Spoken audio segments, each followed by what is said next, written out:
आता आढावा घेणार आहोत सुपरफास्ट 50 बातम्यांचा।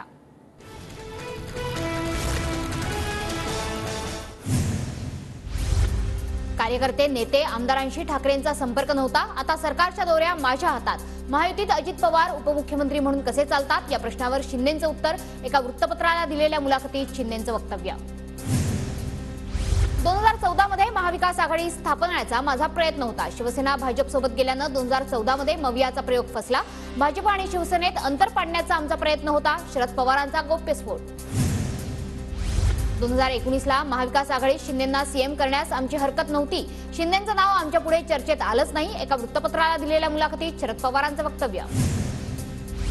भाजपला सुद्धा शिंदे सीएम म्हणून नको होते। फडणवीस, महाजन, मुनगंटीवार यांचाही शिंदेंच्या नावाला विरोध होता।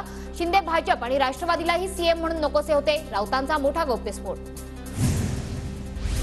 शिंदे सीएम नको हे सांगणारे तटकरे अजित पवार, वळसे पाटीलच होते। ज्युनियर माणसाच्या हाताखाली काम करणार नाही अशी त्यांची भूमिका होती। पवारांच्या वक्तव्यानंतर संजय राऊतांचा मोठा गौप्यस्फोट।